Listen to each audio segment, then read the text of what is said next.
சென்னை தனியார் விடுதியில் Indian Overseas வங்கியின் புரிந்துணர்வு ஒப்பந்தம் நிகழ்ச்சி நடைபெற்றது. இந்தியன் ஓவர்சீஸ் வங்கி நடப்பாண்டில் 1,00,000 இயற்கை விவசாயிகளை ஊக்கமளிக்க திட்டமிட்டுள்ளது. அமுல் மற்றும் ரிச் பிளஸ் நிறுவனங்களுடன் புரிந்துணர்வு ஒப்பந்தம் கையெழுத்திடப்பட்டுள்ளது.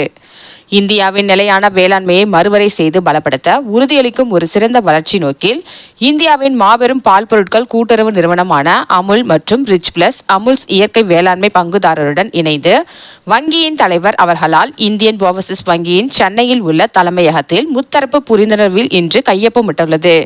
இந்தியன் ஓவர்சீஸ் வங்கியின் நிர்வாக இயக்குநர் மற்றும் முதன்மை செயல் அதிகாரி அஜய்குமார் ஸ்ரீவஸ்தவா முன்னிலையில் இந்தியன் ஓவர்சீஸ் வங்கியின் பொது மேலாளர் திருமதி விஜயா, அமுல் டைரியின் நிர்வாக இயக்குனர் அமித் வியாஸ் மற்றும் ரிச் பிளஸின் நிர்வாக இயக்குனர் அசோக் சாரங்கன் ஆகியோர் இந்த புரிந்துணர்வு ஒப்பந்தத்தில் முறையாக கையெழுத்திட்டனர்.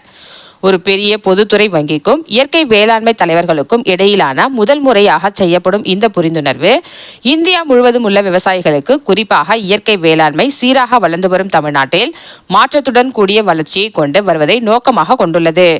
பின்னர் இந்த நிகழ்வில் உரையாற்றிய இந்தியன் ஓவர்சீஸ் வங்கியின் மேலாண்மை இயக்குனர் மற்றும் முதன்மை செயல் அதிகாரி அஜய்குமார் ஸ்ரீவஸ்தவா பேசுகையில், இந்த புரிந்துணர்வு ஒப்பந்தம் நிலையான விவசாயத்தின் மூலம் தேசத்தை முன்னேற்ற பாதையில் எங்களின் ஆழ்ந்த உறுதிப்பாட்டை அடிக்கோடிட்டு காட்டுகிறது. இந்த புரிந்துணர்வு ஒப்பந்தத்தின் ஒரு பகுதியாக இந்தியன் ஓவர்சீஸ் வங்கி 1,00,000 இயற்கை விவசாயிகளை இணைக்க இலக்கு வைத்துள்ளது.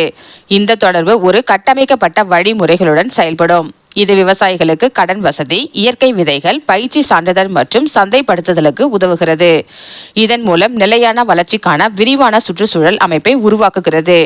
ஆரோக்கியமான மண் ஆரோக்கியமான குடிமக்களை உருவாக்குகிறது என்றும், வளர்ச்சியடைந்த இந்தியா என்ற இலக்கை அடைவதற்கு இயற்கை விவசாயம் மிக முக்கியமானது என்றும் நாங்கள் நம்புகிறோம் என்று கூறினார். மேலும் IOBயில் கணக்கு வைத்திருப்பவர்களுக்கு தரமான இயற்கை வேளாண் அட்டையை அறிமுகப்படுத்துவதாகும்.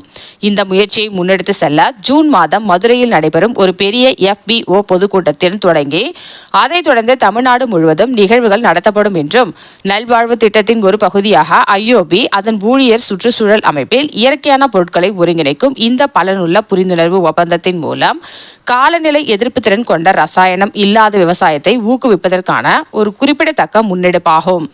இது ஆரோக்கியமான நிலையான கிராமப்புற பொருளாதாரத்தை உருவாக்க IOB, அமுல் மற்றும் ரிச் பிளஸ் ஆகிய முத்தரப்பின் வலிமையை மீண்டும் உறுதிப்படுத்துகிறது என்று கூறினார். இந்த நிகழ்ச்சியில் பலரும் கலந்து கொண்டனர்.